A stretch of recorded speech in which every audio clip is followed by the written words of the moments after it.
Okay, di video ni Tok nak ajar korang macam mana melalui robot rocks kita boleh dapat TP ataupun profit lebih banyak. Okay? Benda simple je ni. Okay, sebagai contoh, ini adalah rocks Big Boss Engine. Okay? Yang kita buat video dalam YouTube tu. Okay, tengok dekat sini dia letak TP Okay, TP ni sebenarnya datang daripada sini, candle sini. So, jauh dia datang sampai sini baru dia nak profit. Okay, rahsia dia, bila dia letak TP dekat sini, okay, entry dan TP dekat sini, okay, dia naik kan? Dia naik. Okay, tunggu dulu. Bila kita dapat sign dia nak naik kat sini, dekat sini kita letak sell.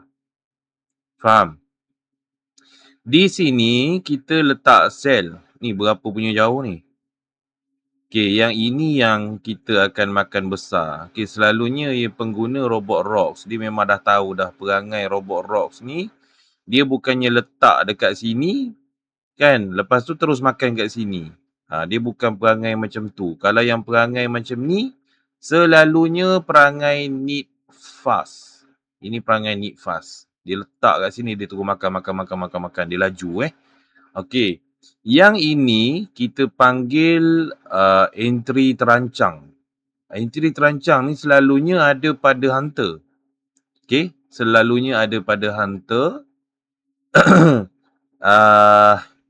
Dia akan letak di sini and then dia akan naik. Masa ni lah broker, kalau broker tengok dia kata EA ni tak boleh pakai. Biar lantak lah. Account ni kita tak payah tengok. Okey, tapi sebenarnya dia akan TP di sini. Dia naik sini, dia floating sekejap Lepas tu dia akan TP di sini. Masa ni broker dia akan terkejut lah. Macam mana dia boleh entry dekat sini dan makan dekat sini. Okay. So itu memang di dalam kita punya plan formula untuk tidak menjadi tumpuan broker. Okay. Ramai yang tahu broker-broker ni kadang-kadang dia tak suka kita take profit banyak sangat. Dia tak suka. Okay.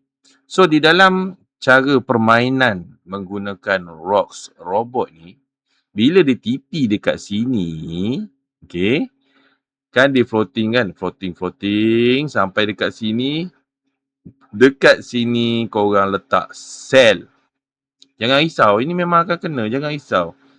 Rocks ataupun formula hunter ni, hunter yang letak benda lah ni, okay, dia memang tahu akan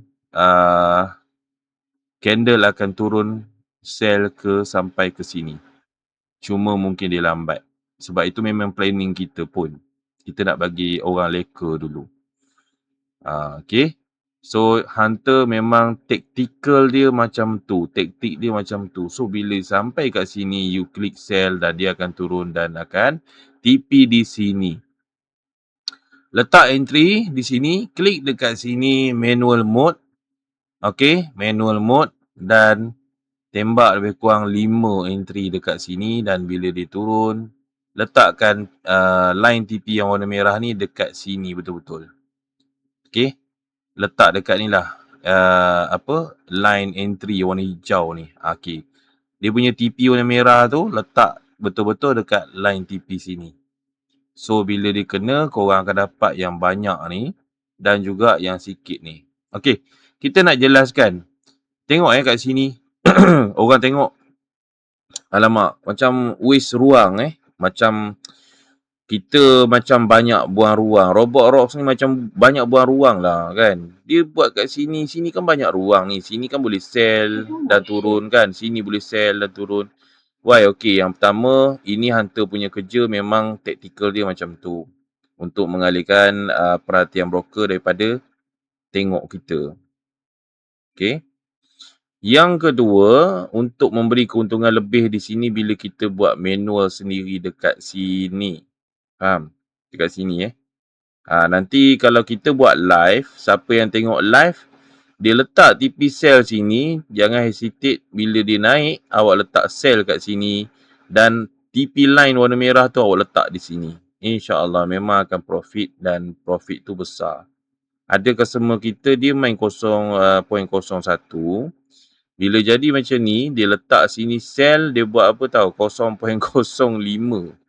0.05 bro. Memang banyaklah keuntungan dia dapat bila sampai sini. Kan, di mesin. Okey.